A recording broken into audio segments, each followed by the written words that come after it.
दोस्तों चौथा T20 50 रनों से न्यूजीलैंड ने हरा दिया है।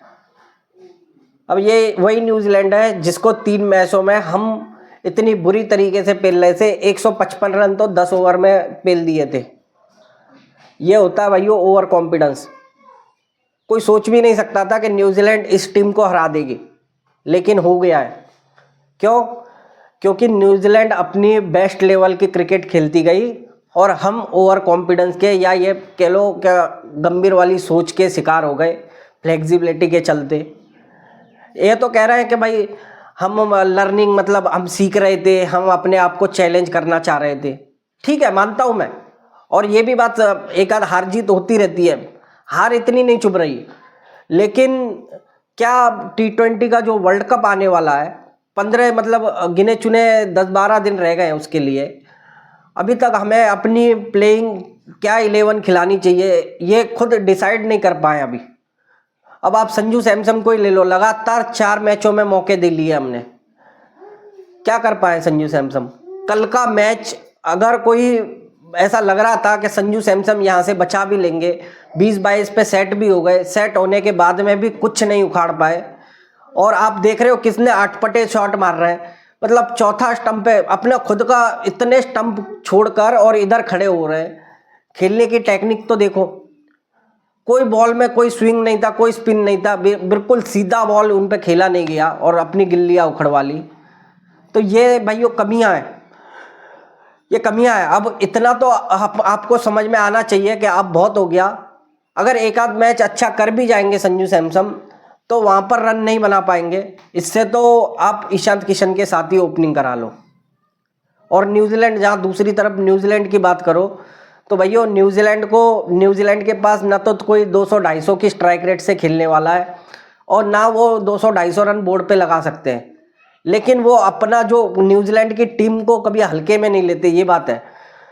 तो न्यूजीलैंड अपनी बेस्ट गेम खेलकर 219 रन बना के गई थी और ये उसके लिए बहुत था, क्योंकि उसकी लेवल ही इतनी है और हमने उसको कुछ ज़्यादा बनवा दिए। मैं हकीकत बताऊं तो 17 ओवर जब ख़त्म हुआ था तब 168 रन बोर्ड पर थे, लेकिन आखिरी के 3 ओवरों में वो इतना कूद गए कि 200 को 219 बना गए। अब भाई देखो, ये तो समझ में आता है कि चलो बॉलिंग हमारी, और यही बॉलिंग खेलने वाली है, या तो ये बॉलिंग हमारी 200 बनवा सकती है, पहले तो यहाँ पर भी देख लो।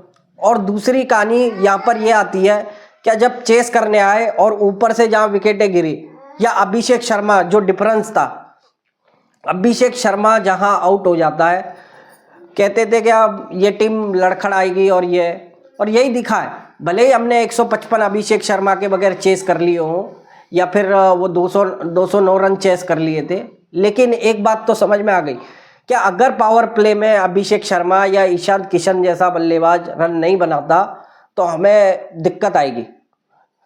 और फिर हमारी वो फ्लेक्सिबिलिटी, एक तो हमने ईशांत किशन को खिलाया नहीं, क्योंकि देखो भाई हमारा पिछले तीनों मैच को अगर देखा जाए तो हमारा जीतने का सबसे बड़ा फंडा यही था कि निडरता से हम बैटिंग कर रहे थे। चाहे विकेटें गिर भी रही थी तो हम जो आ रहा था वो इनको मार रहा था।